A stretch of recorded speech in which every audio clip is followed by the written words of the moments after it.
그 노인이 입국 거부당한 이유요? 주소도 없고 전화번호도 없대요. 그런데 그 사람이 가방에 유골을 들고 있었답니다. 시카고 공항 입국심사대. 회색 점퍼를 입은 90세 노인 김준식이 입국심사대로 들어섰습니다. 두 손엔 낡은 가방. 걸음은 느리지만 뒷줄이 흐트러지지 않은 군인의 자세가 여전했어요. 담당 직원이 영어로 물었고 통역사가 그 말을 전했습니다. 체류 목적이 전후 유해 이송이라고 하셨습니까? 김준식은 고개를 끄덕였어요. 살아선 못 왔으니 죽어서라도 데리고 오려고요. 그 전후분 성함은요? 김준식의 눈빛이 멀어졌습니다. 그는 천천히 입을 열었어요. 몰라요. 난 그냥 등에 업었던 사람입니다. 그 친구 팔이 잘려서 피를 쏟아내던 그날 내 등에서 숨이 끊겼으니까. 직원이 굳었습니다. 뒤에서 누군가가 무언가를 검색하고 중얼거렸죠. 1951년 11월 30일 철원. 실종자 미등록. 근데 진술 내용이 이분 말이랑 완전히 일치해요. 공항 대기실은 차갑고 건조했습니다. 김준식은 그저 묵묵히 앉아 있었어요. 그의 가방은 무릎 위에 고이 놓여 있었죠. 70년 전 전후의 뼈가루를 담고 있다는 그 가방. 입국 심사관들은 서로 눈빛을 교환했습니다. 이런 경우는 매뉴얼에도 없었죠. 체류지 주소가 없으시면 입국이 어렵습니다. 연락처도 없으시고요. 김준식은 천천히 가방을 열었어요.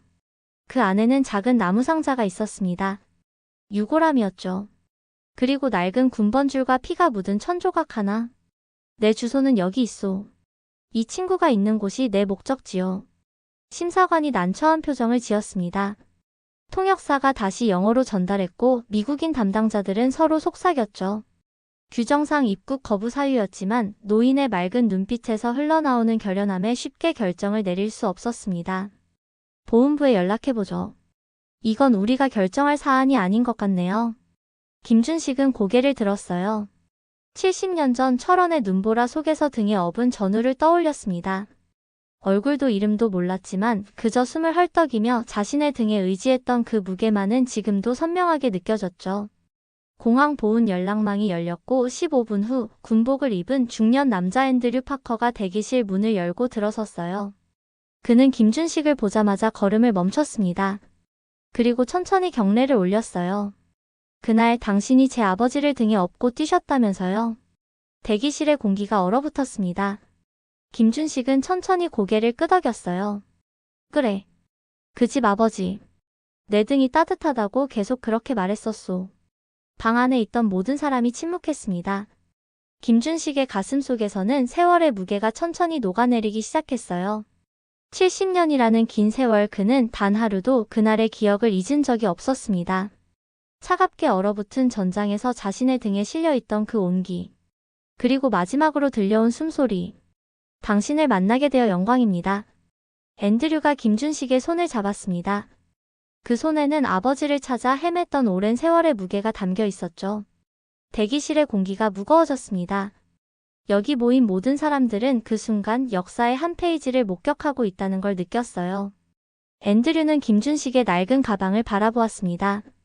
그 안에 자신의 아버지가 있다는 사실이 아직 실감나지 않았죠. 70년이라는 세월이 흘렀지만 이 노인의 기억 속에서 아버지는 여전히 살아있었습니다. 따로 조사실로 이동하시죠. 대화를 나눌 곳이 필요합니다.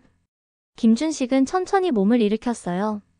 나이 들어 뻣뻣해진 무릎이 불편했지만 군인의 자세는 여전했습니다. 그는 가방을 꼭 쥐고 앤드류를 따라갔어요. 그들이 지나가는 동안 공항 직원들의 시선이 따라왔죠. 조사실은 작고 단출했습니다. 테이블 하나와 의자 몇 개가 전부였어요. 앤드류는 김준식에게 자리를 권하고 통역사에게 고개를 끄덕였습니다. 교포 통역사 박세라가 김준식 옆에 앉았어요. 오랜 여정이셨을 텐데 물 한 잔 드시겠어요? 김준식은 고개를 저었습니다. 그는 가방을 테이블 위에 올려놓고 천천히 열었어요. 안에서 작은 나무 상자를 꺼냈죠. 그리고 낡은 군번줄과 피가 말라붙은 지도 한 장을 함께 꺼냈습니다. 이게 다예요. 내가 갖고 있는 그 친구의 전부. 앤드류는 숨을 깊게 들이마셨어요. 그는 군번줄을 조심스럽게 들어 올렸습니다. 숫자가 희미하게 남아있었지만 이름 부분은 지워져 있었죠. 아버지의 이름은 기억나시나요?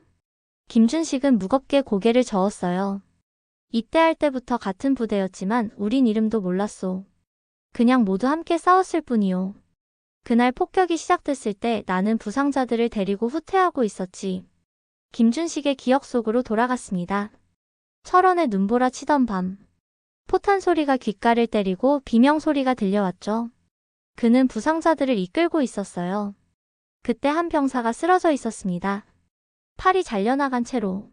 내가 그를 등에 업었소. 다른 선택지가 없었어. 눈은 계속 내리고 적군은 우리를 쫓고 있었으니까. 앤드류의 눈에 그림자가 드리워졌어요. 그는 아버지의 이야기를 어렴풋이 알고 있었습니다. 실종 처리되었다는 것, 기록상으로는 탈영병이라는 것. 하지만 진실은 달랐죠. 담당자들은 혼란스러워했습니다. 기록이 없는 병사, 이름도 알 수 없는 유해. 그러나 김준식의 진술은 놀랍게도 오래된 전투 기록과 일치했어요. 1951년 11월 30일 철원 전투 당시 미군 부대의 철수 상황과 정확히 맞아떨어졌죠. 박세라는 김준식의 말을 영어로 통역하며 깊은 감정에 사로잡혔습니다. 처음엔 단순한 임무였지만 점점 이노인의 이야기에 빠져들고 있었어요. 국방부 보훈 담당자에게 연락해야 합니다. 이건 단순한 입국 문제가 아니에요. 앤드류는 전화를 걸었습니다. 그의 목소리는 무거웠어요. 유골함을 바라보는 김준식의 눈빛에는 70년의 세월이 고스란히 담겨 있었습니다. 그는 단 한 번도 그날의 약속을 잊은 적이 없었죠. 반드시 데려다 주겠다고 약속했소. 그가 마지막 숨을 내쉬며 내 귓가에 속삭였어. 집에 가고 싶다고. 박세라의 눈에 눈물이 맺혔습니다. 그녀는 김준식의 손을 잡았어요. 주름진 손등에는 세월의 흔적이 고스란히 담겨 있었죠. 아무도 말을 잇지 못했습니다. 유골함에서 뿜어져 나오는 묵직한 존재감이 방 안을 채웠어요. 1시간 후 국방부에서 연락이 왔습니다. 그레그 필드가 직접 오고 있다는 소식이었죠. 미국 국방부 보훈국 고위 관리가 직접 나선다는 것은 이 사안의 중요성을 보여주는 일이었습니다. 앤드류의 표정이 밝아졌어요. 곧 모든 것이 해결될 겁니다. 우리가 아버지를 모시고 돌아갈 수 있도록 도와드리겠습니다. 김준식은 묵묵히 고개를 끄덕였습니다. 그의 마음속에선 오랜 무게가 조금씩 가벼워지고 있었어요. 70년이라는 긴 시간 동안 그가 지켜온 약속이 드디어 완성되어 가고 있었습니다. 국방부 내부에서 보고를 받은 그레그 필드는 서둘러 공항으로 향했습니다. 그의 가슴 속에는 묘한 감정이 일렁였어요. 1951년 철원 전투. 그 눈보라 속에서 실종된 미군들의 기록을 수십 번은 들여다봤지만 살아있는 증인을 만나게 될 줄은 몰랐습니다. 공항 조사실 문 앞에 선 그레그는 잠시 숨을 고르고 문을 열었어요. 방 안에는 앤드류와 김준식 그리고 통역사 박세라가 앉아 있었습니다. 죄송합니다. 늦었군요. 그레그가 김준식에게 다가갔습니다. 노인의 눈빛은 맑고 담담했어요. 70년의 세월이 흘렀지만 그날의 기억만큼은 선명하게 간직하고 있었죠. 김준식님 만나서 영광입니다. 저는 국방부 보훈국의 그레그 필드입니다. 박세라가 통역했고 김준식은 고개를 끄덕였어요. 그레그는 테이블 위에 놓인 유골함을 바라보았습니다. 내가 그 유골의 가족입니다. 앤드류가 말했어요. 그의 목소리는 떨렸습니다. 아버지의 존재를 확인받는 순간이었죠. 김준식은 말없이 유골함의 뚜껑을 열었습니다. 안에는 하얀 뼈가루가 고이 담겨 있었어요. 그는 조심스럽게 손을 뻗어 만졌습니다. 마치 살아있는 사람을 어루만지듯이. 이 친구. 마지막으로 내 등에 엎여 있었소. 그레그는 무릎을 꿇고 유골함 앞에 앉았습니다. 그의 눈에는 복잡한 감정이 어려 있었어요. 오랫동안 기록으로만 남아있던 실종자들. 그중 하나가 이렇게 돌아온 것이었죠. 어떻게 이 유골을 가지고 계셨던 겁니까? 김준식의 눈에 먼 기억이 스쳐 지나갔습니다. 전쟁이 끝난 후 그 산으로 돌아갔던 날. 눈 덮인 전장에서 찾아낸 유해들. 그 중에서 자신이 업었던 병사의 유해를 알아볼 수 있었던 것은 군번줄 때문이었어요. 내가 그날 그를 묻어줬소. 전쟁이 끝나고 그 자리로 돌아가 찾았지. 이 군번줄로 알아봤어. 내 등에서 숨을 거둘 때 나는 그를 땅에 묻고 군번줄만 가져왔었거든. 앤드류의 눈에 눈물이 맺혔습니다. 그는 아버지에 대한 이야기를 들을 때마다 가슴이 아팠어요. 탈영병이라는 낙인 아래 실종 처리된 아버지. 하지만 진실은 전장에서 부상을 입고 전우의 등에 실려 마지막 숨을 거둔 것이었죠. 아버지에 대해 기억나는 것이 더 있으신가요? 김준식은 천천히 고개를 저었어요. 우리는 이름도 몰랐소. 그저 같은 전장에 있었을 뿐이야. 하지만 그가 내 등에서 숨을 거둘 때 나는 약속했지. 언젠가 반드시 고향으로 데려다 주겠다고. 방 안에 무거운 침묵이 내려앉았습니다. 박세라는 통역을 하며 눈물을 참았어요. 처음엔 단순한 업무라고 생각했지만 이제는 역사의 한 페이지를 함께하고 있다는 느낌이 들었습니다. 그레그는 김준식의 손을 잡았어요. 낡고 주름진 손이지만 그 안에는 여전히 단단한 의지가 느껴졌습니다. 당신의 이야기를 더 듣고 싶습니다. 그날 밤 어떤 일이 있었는지.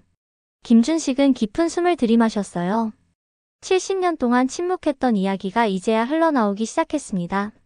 그의 목소리는 차분했지만 그 안에는 깊은 감정이 담겨 있었죠. 그날은 눈보라가 심했소. 우리 부대는 후퇴 중이었고 나는 부상자들을 돌보고 있었지. 그때 한 병사가 쓰러져 있는 걸 발견했소. 팔이 잘려나가고 피를 흘리고 있었지만 아직 살아있었어. 앤드류의 눈이 빛났습니다. 그는 아버지의 군 기록을 수없이 살펴봤어요. 전투 중 팔을 잃었다는 기록이 있었죠. 나는 그를 등에 업었소. 우린말도 통하지 않았지만 그는 내 귓가에 계속해서 뭔가를 속삭였어. 나중에 알았지. 고맙다는 말이었다는 걸. 그날 밤의 기억을 더듬는 김준식의 이야기는 모두의, 특히 앤드류의 가슴을 울렸습니다. 기록상으로만 존재하던 과거가 산 사람의 기억을 통해 되살아나고 있었어요. 그레그는 김준식의 진술을 녹음했습니다. 역사적인 증언이었죠. 그리고 앤드류에게 작은 노트북을 건네며 기록을 확인해보라고 했습니다. 철원 전투 기록을 보여드리겠습니다. 앤드류가 화면을 켰어요. 그곳에는 오래된 전투 기록이 디지털화되어 있었습니다. 김준식은 그 화면을 물끄러미 바라보았죠. 눈앞에 펼쳐진 것은 자신이 직접 겪었던 역사였습니다. 1951년 11월 30일 중공군의 대규모 공세로 철원 지역에서 미군과 한국군 연합부대가 후퇴했다. 4명의 미군이 실종 상태로 보고되었다. 앤드류는 천천히 화면을 내렸어요. 그리고 하나의 이름 앞에서 멈췄습니다. 윌리엄 파커 이등병. 실종 추정. 비고 탈영 가능성 있음. 앤드류의 얼굴이 굳었어요. 그의 손이 떨렸습니다. 박세라가 김준식에게 통역했지만 노인의 표정에는 변화가 없었죠. 그는 이미 알고 있었습니다. 그날 자신이 등에 업었던 병사가 어떤 상황에 처해 있었는지를. 그는 명령 불복종으로 버려졌던 병사였소. 모두의 시선이 김준식에게 쏠렸습니다.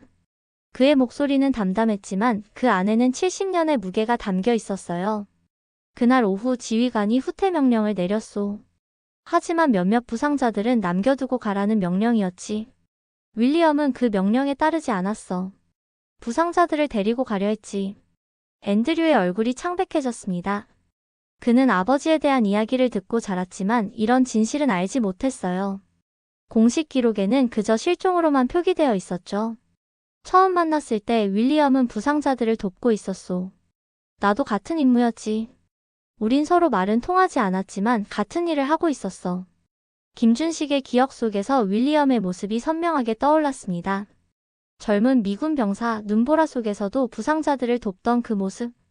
그리고 그날 밤 자신이 등에 업고 걸었던 마지막 순간까지. 포탄이 떨어지기 시작했소. 윌리엄도 부상을 입었어. 팔이 잘려나갔지. 너무 많은 피를 흘리고 있었어. 앤드류는 할아버지로부터 들었던 이야기를 떠올렸어요. 아버지의 팔목에는 특이한 문신이 있었다고. 그 문신은 가족의 이름이었죠. 그를 등에 업고 우리는 눈 속을 헤매며 걸었소. 그는 내 귓가에 뭔가를 계속 속삭였어. 나중에 알았지. 가족에게 돌아가고 싶다는 말이었다는 걸. 그레그의 눈에 그림자가 드리워졌어요. 그는 오랫동안 전쟁 기록을 다뤄왔지만 이런 이야기는 처음이었습니다. 공식 기록에는 남지 않은 살아있는 증언. 김준식은 고개를 끄덕이며 계속했어요. 나는 그를 데리고 안전한 곳을 찾아 헤맸소. 하지만 눈보라는 점점 심해졌고 윌리엄의 호흡은 점점 약해졌지. 마지막으로 그가 내 등에서 고개를 떨굴 때까지. 나는 그를 내려놓지 않았소. 방 안에는 아무도 말을 잇지 못했습니다. 앤드류의 눈에서는 눈물이 흘러내렸어요. 그는 아버지의 이야기를 이제야 제대로 듣게 된 것 같았습니다. 김준식은 그걸 몰랐고 전우가 고개를 떨군 순간까지 등을 내어줬소. 나는 그를 눈 속에 묻었어. 군번줄만 가지고 왔지. 언젠가 그를 찾아 고향으로 데려다 주겠다고 약속했으니까. 박세라의 통역이 끝나자 방 안에는 무거운 침묵만이 남았습니다. 그레그는 천천히 일어나 김준식에게 경례를 올렸어요. 앤드류도 따라 일어났습니다. 두 사람 모두 깊은 존경의 마음을 담아 한국 전쟁의 생존자, 그리고 잊혀진 전우의 마지막을 지켜준 노인에게 경의를 표했습니다. 조사실 밖으로 나온 그레그는 앤드류와 잠시 대화를 나눴습니다. 그들은 김준식의 이야기가 진실임을 확신했어요. 그레그는 서류 가방에서 오래된 파일을 꺼냈습니다. 윌리엄 파커의 공식 기록입니다. 여기 보시면 탈영 혐의로 처리되었습니다. 앤드류는 아버지의 기록을 바라보았어요. 70년 동안 그의 가족은 이 오명을 안고 살아왔습니다. 탈영병의 아들. 하지만 진실은 달랐죠. 아버지는 명령에 불복종하고 전우들을 구하려다 목숨을 잃은 것이었습니다.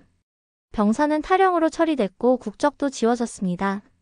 그레그의 말에 앤드류는 고개를 끄덕였어요. 그는 이미 알고 있었습니다. 아버지의 명예를 회복시키기 위해 수십 년간 노력해왔지만 번번이 막혔던 이유를. 탈영병의 기록은 지울 수 없었죠. 박세라가 조사실 문을 열었습니다. 김준식이 피곤해 보였어요. 90세의 노인이 장시간의 비행과 신문을 견디는 것은 쉬운 일이 아니었습니다. 김준식 씨가 휴식이 필요해 보입니다. 앤드류는 고개를 끄덕였어요. 하지만 그레그는 마지막 질문이 있다고 했습니다. 그들은 다시 조사실로 들어갔어요. 전쟁이 끝난 후 어떻게 그분의 유해를 찾으셨습니까? 김준식은 천천히 고개를 들었습니다. 그의 눈에는 70년 전의 기억이 선명하게 담겨 있었어요. 전쟁이 끝나고 나는 그 산으로 돌아갔소. 여러 번 시도했지. 5번째 시도에서 그 자리를 찾았소. 눈이 녹은 자리에 그가 있었어. 김준식의 목소리가 떨렸습니다. 그날의 기억은 여전히 생생했어요. 김준식은 전쟁 끝나고 그 친구는 살아있었어 라고 주장했지만 아무도 믿지 않았소. 내가 업고 가다가 마지막 숨을 쉰 것을 내가 알지. 하지만 모두들 전쟁통에 헛것을 본 거라고 했어. 앤드류는 충격을 받았습니다. 김준식이 70년 동안 이 진실을 간직하고 있었다는 사실이 믿기지 않았어요. 70년이 지나 이제야 육고를 들고 입국하려 했을 뿐이요. 내가 이 나이에 미국 땅을 밟으려는 게 아니었소. 그 친구를 데려다 주겠다는 약속을 지키려 했을 뿐이지. 방 안에 무거운 침묵이 내려앉았습니다. 그레그는 김준식의 손을 잡았어요. 그의 눈에는 깊은 존경심이 담겨 있었습니다. 당신이 이 진실을 지켜주셨습니다. 그것도 70년 동안이나? 우리가 해야 할 일이 있겠군요. 그레그는 자리에서 일어났어요. 그의 표정은 결연했습니다. 앤드류도 함께 일어섰죠. 아버지의 이름을 복원시켜 주시겠습니까? 그레그는 고개를 끄덕였어요. 하지만 그의 얼굴에는 걱정의 그림자가 드리워져 있었습니다. 70년 된 기록을 수정하는 것은 쉬운 일이 아니었죠. 김준식은 묵묵히 유골함을 바라보았습니다. 그의 머릿속에는 70년 전 그날의 기억이 맴돌았어요. 눈보라 속에서 등에 업었던 병사 그리고 마지막 숨소리. 오랫동안 기다렸소. 이제 약속을 지킬 수 있게 되었구려. 박세라는 김준식의 말을 통역하며 숨을 삼켰습니다. 처음엔 냉담했던 그녀의 마음도 이제는 이 노인의 이야기에 깊이 빠져들었어요. 전쟁기념관 해설사 출신으로서 그녀는 많은 전쟁 이야기를 들어왔지만 이런 생생한 증언은 처음이었습니다. 그레그는 김준식에게 고개를 숙였어요. 우리가 당신의 약속을 지키도록 도우겠습니다. 윌리엄 파커의 유해가 가족의 품으로 돌아갈 수 있도록. 앤드류의 눈에 눈물이 맺혔습니다. 그는 할아버지와 아버지를 생각했어요. 그리고 이제 자신의 손으로 아버지를 맞이하게 될 아이들을. 김준식은 고개를 끄덕였습니다. 90세의 노인에게 70년의 무게를 짊어진 채 이곳까지 오는 것은 쉽지 않은 여정이었어요. 하지만 그는 약속을 지키기 위해 이 모든 것을 감내했습니다. 그레그는 김준식의 입국 문제를 해결하기 위해 공항 관계자들과 대화를 나눴습니다. 하지만 상황은 쉽지 않았어요. 정식 주소지도 연락처도 없는 노인의 입국은 규정상 허가할 수 없다는 것이 그들의 입장이었습니다. 입국 허가는 어렵습니다. 당신은 정식 대상자가 아닙니다. 김준식을 마주한 입국심사 책임자의 말이 무겁게 가라앉았어요. 박세라가 통역했고 노인은 묵묵히 고개를 끄덕였습니다. 그는 이미 예상했던 결과였죠. 내가 이 땅을 밟는 게 아니라 이 육골이 땅을 밟는 겁니다. 김준식의 말에 방 안의 공기가 무거워졌습니다. 앤드류는 심사관에게 다가갔어요. 이분은 제 아버지의 유해를 가져오셨습니다. 70년 동안 이 약속을 지키기 위해 기다리셨어요. 심사관은 난처한 표정을 지었습니다.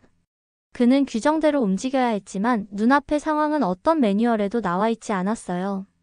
그레그는 전화기를 들었습니다. 상부에 직접 보고해야 할 필요가 있었죠. 국방부 고위 인사들과의 통화가 이어졌어요. 예, 장관님. 현재 시카고 공항에 특별한 상황이 발생했습니다.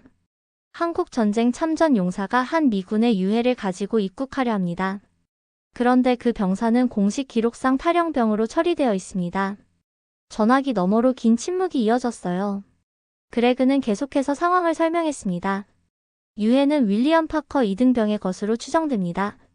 1951년 11월 철원 전투에서 실종된 병사입니다.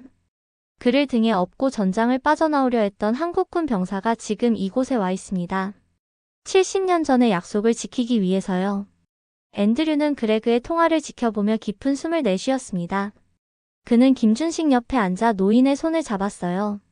아버지를 찾아주셔서 감사합니다. 우리 가족은 평생 이 순간을 기다려왔습니다. 김준식은 고개를 끄덕였어요. 그의 눈에는 깊은 안도감이 스쳐 지나갔습니다. 70년의 무게를 내려놓을 수 있게 된 것이었죠. 한편 국방부에서는 긴급회의가 열렸습니다. 김준식의 사례는 전례가 없는 것이었어요. 탈영병으로 기록된 병사의 유해를 국가적 영웅으로 맞이할 수 있을지 그 결정은 쉽지 않았습니다. 그레그는 통화를 마치고 전화기를 내려놓았어요. 그의 표정은 복잡했습니다. 국방부 고위 인사들 회의 끝에 보훈법상 특례 발동을 요청했습니다. 최종 결정을 기다려야 합니다. 모두가 긴장된 표정으로 그레그를 바라보았어요. 특례 발동은 극히 드문 경우에만 이루어지는 것이었습니다. 하지만 이번 사례는 특별했죠. 한국 전쟁에서 미군을 구하려다 목숨을 잃은 병사 그리고 그 전후의 약속을 70년 동안 지켜온 노인. 박세라는 김준식에게 물을 건넸습니다. 노인은 피곤해 보였지만 여전히 당당한 모습이었어요. 그의 손에는 유골함이 꼭 쥐어져 있었습니다. 1시간이 지나고 그레그의 전화기가 울렸어요. 그는 긴장된 표정으로 전화를 받았습니다. 짧은 대화 후 그의 얼굴에 미소가 번졌어요. 특례가 승인되었습니다. 장관이 직접 서명했습니다. 앤드류는 안도의 한숨을 내쉬었습니다. 그는 김준식에게 다가가 두 손을 잡았어요. 이제 아버지를 집으로 모실 수 있게 되었습니다. 선생님 덕분입니다. 박세라가 통역했고 김준식은 천천히 고개를 끄덕였어요. 그의 눈에는 긴 여정이 끝나가는 안도감이 깃들어 있었습니다. 그레그는 자리에서 일어났어요. 그의 목소리는 단호했습니다. 내일 아침 특별 의전이 준비될 겁니다. 김준식님과 윌리엄 파커 2등병의 유해는 국가적 영웅으로 맞이할 것입니다. 모두의 얼굴에 감동의 물결이 번졌습니다. 하지만 김준식은 고개를 저었어요. 나는 영웅이 아니요. 그저 약속을 지킨 것뿐이요. 내 전우를 고향으로 데려다 주겠다는 약속을. 다음 날 아침 시카고 공항은 특별한 분위기에 휩싸였습니다. 일반 승객들은 모르는 사이 한쪽에서는 작지만 뜻깊은 의식이 준비되고 있었어요. 군 의전대가 조용히 자리를 잡았고 국방부 관계자들이 모였습니다. 김준식은 앤드류의 안내로 입국장으로 향했어요. 그의 손에는 여전히 유골함이 들려 있었습니다. 70년 동안 간직해온 약속의 무게가 이제 마침내 내려질 순간이 다가오고 있었죠. 공황장이 직접 등장했습니다. 노인 앞에 선 그는 정중히 고개를 숙였어요. 김준식님, 미합 중국은 귀하의 진실을 받아들입니다. 통역을 통해 들려온 말에 김준식은 깊은 숨을 내쉬었습니다. 그의 주름진 눈가에 맺힌 이슬이 빛났어요. 일생을 바쳐 지켜온 약속이 이제야 완성되는 순간이었습니다. 곁에 선 앤드류는 고개를 숙이고 있었어요. 그는 아버지의 영혼을 고향으로 데려온 이 노인에게 형언할 수 없는 감사함을 느꼈습니다. 가족의 오랜 상처가 치유되는 순간이었죠. 병사들이 도열했습니다. 그들은 김준식이 지나가는 길을 따라 경례를 올렸어요. 유골함을 들고 걸어가는 90세 노인을 향한 존경의 표시였습니다. 조용한 박수 소리가 울렸어요. 공항 직원들과 몇몇 승객들이 무슨 일인지도 모른 채 그저 감동적인 장면에 자연스럽게 박수를 치기 시작했습니다. 입국 심사대에 도착한 김준식은 여권을 내밀었어요. 심사관은 말없이 여권을 받아들었습니다. 그리고 천천히 입국 도장을 찍었어요. 그 순간 70년의 기다림이 마침내 끝났습니다. 공항 전광판에는 아무 메시지도 없었지만 공항 내부는 고요히 기립했어요. 모두가 이 순간의 역사적 의미를 느꼈습니다. 한 병사의 죽음, 그리고 그를 잊지 않은 전후의 약속이 만들어낸 감동의 순간. 앤드류는 김준식의 팔을 잡아주었어요. 노인의 걸음이 불안해 보였기 때문입니다. 하지만 김준식의 눈빛은 여전히 맑고 단단했습니다. 그는 자신의 임무를 완수하기 위해 이곳에 왔고 이제 그 목표가 눈앞에 있었죠. 그레그는 기자들을 제지했어요. 이 순간을 사진이나 인터뷰로 남기려는 이들이 있었지만 그는 이 특별한 순간이 방해받지 않기를 원했습니다.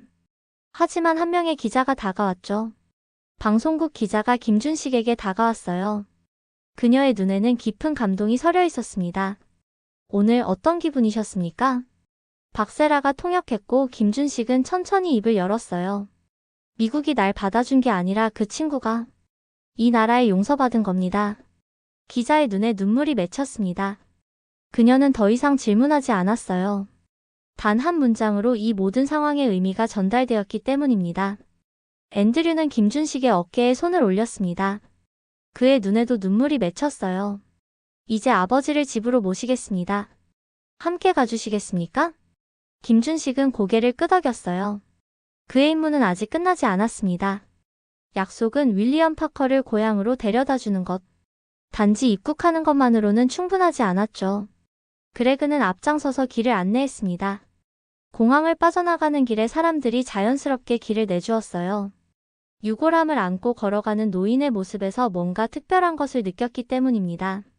박세라는 김준식의 옆에서 걸었습니다. 처음에는 단순한 통역사였지만 이제 그녀는 이 역사적인 순간의 증인이 되었어요. 그녀의 눈에도 감동의 물결이 번졌습니다. 공항을 나서는 순간 김준식은 잠시 걸음을 멈췄어요. 그는 하늘을 올려다보았습니다. 70년 동안 그의 마음속에 있던 약속이 이제야 이루어지고 있었죠. 자네에게 한 약속 이제야 지키게 되었구려. 공항을 나선 일행은 앤드류가 준비한 차에 올랐습니다. 김준식은 유골함을 무릎 위에 조심스럽게 올려놓았어요. 70년 동안 간직해온 약속의 무게가 이제야 가벼워지는 듯 했습니다. 차가 움직이기 시작했고 김준식은 창밖을 바라보았어요. 처음 보는 미국의 풍경. 하지만 그의 마음은 70년 전 철원의 눈 덮인 산자락에 머물러 있었습니다. 파커가의 묘지로 향하는 길이에요. 앤드류의 말에 김준식은 고개를 끄덕였습니다. 그의 눈빛에는 깊은 안도감이 서려 있었어요. 마침내 약속을 지킬 수 있게 된 것이었죠. 도시를 빠져나와 교회로 향하는 길 차창 밖으로 펼쳐지는 풍경은 평화로웠습니다. 김준식은 문득 생각했어요. 만약 그날 밤 윌리엄이 살아남았다면 이런 풍경을 함께 볼 수 있었을까? 그는 유골함을 바라보았습니다. 이제 모든 것이 끝나간다는 생각에 그의 마음은 복잡했어요. 200km 정도 가야 합니다. 아버지의 고향이 시카고에서 조금 떨어져 있어요. 앤드류의 말에 김준식은 고개를 끄덕였습니다. 거리는 중요하지 않았어요. 70년을 기다렸는데 200km쯤이야. 차 안에는 침묵이 흘렀습니다. 박세라는 조용히 앤드류에게 물었어요. 윌리엄 씨의 가족들이 기다리고 있나요? 앤드류는 고개를 끄덕였습니다. 어머니와 형제들 그리고 그의 자녀들. 모두가 이 순간을 기다려왔어요. 실종된 가족이 돌아오는 날을. 몇 시간의 운전 끝에 그들은 작은 마을에 도착했습니다. 앤드류의 고향이자 윌리엄 파커의 고향이었어요. 마을 입구에는 작은 환영 표지판이 걸려 있었습니다. 윌버포스 인구 557명. 묘지로 가기 전에 가족들이 있는 집으로 먼저 가겠습니다. 김준식은 고개를 끄덕였어요. 그는 유골함을 더욱 단단히 붙잡았습니다. 약속의 마지막 순간이 다가오고 있었죠. 차가 멈춘 곳은 커다란 나무가 있는 작은 농가였습니다. 현관 앞에는 여러 명의 사람들이 모여 있었어요. 노인부터 어린아이까지 세대를 아우르는 가족들이 기다리고 있었습니다. 앤드류가 먼저 내렸고 그 다음 김준식이 천천히 차에서 내렸어요. 그는 유골함을 품에 안은 채 가족들을 바라보았습니다. 박세라도 함께 내려 김준식의 곁을 지켰죠. 노인 한 명이 앞으로 나섰습니다. 윌리엄의 동생이었어요. 그는 이제 80대 중반의 나이였지만 김준식보다는 젊어 보였습니다. 형을 데려와 주셔서 감사합니다. 박세라가 통역했고 김준식은 고개를 숙였어요. 그는 천천히 유골함을 내밀었습니다. 70년 동안 간직해온 약속을 이제 완성하는 순간이었죠. 약속을 지켰소. 당신 형을 고향으로 데려왔소. 노인의 손에서 유골함이 윌리엄의 동생에게로 전해졌습니다. 그 순간 바닥에 그림자 2개가 드리워졌어요. 김준식의 것, 그리고 마치 그의 곁에 서 있는 누군가의 것처럼 겹친 실루엣. 가족들이 모두 다가왔습니다. 그들은 김준식에게 감사의 인사를 건넸어요. 70년 동안 그들이 알지 못했던 진실 그리고 그 진실을 지켜온 한 노인의 신의에 대한 감사였습니다. 오후 그들은 함께 묘지로 향했어요. 윌리엄의 이름이 새겨진 비석 앞에서 김준식은 마지막 작별 인사를 했습니다. 내 등에서 숨을 거둔 순간부터 나는 자네를 고향으로 데려다 주겠다고 약속했소. 오늘 그 약속을 지켰소. 의식이 끝나고 김준식은 비석 앞에 무릎을 꿇었어요. 그는 주머니에서 낡은 군번줄을 꺼내 비석 앞에 놓았습니다. 70년 동안 간직해온 유일한 증거물이었죠. 집에 오게 되었구려 전우여. 해가 저물기 시작했습니다. 묘지 위로 들이운 석양의 빛이 김준식의 얼굴을 비추었어요. 그 얼굴에는 평화로움이 깃들어 있었습니다. 마침내 그가 지키고자 했던 약속이 완성된 것이었죠. 앤드류는 김준식의 어깨에 손을 올렸어요. 그의 눈에는 깊은 감사함이 담겨 있었습니다. 우리 가족의 일원이 되어주셨습니다. 이제 고향으로 돌아가시더라도 여기는 언제나 당신의 2번째 고향이 될 것입니다. 김준식은 고개를 끄덕였어요. 그는 묘비를 마지막으로 한 번 더 바라보았습니다. 이제 약속을 지켰으니 나도 편히 쉴 수 있겠구려. 석양이 지는 묘지 위로 김준식의 긴 그림자가 드리워졌습니다. 그리고 그 옆에 마치 전우가 함께 서 있는 듯한 또 하나의 그림자가 함께했어요. 70년의 약속이 마침내 완성된 순간 두 전우는 이제 진정한 의미에서 고향에 돌아온 것이었습니다.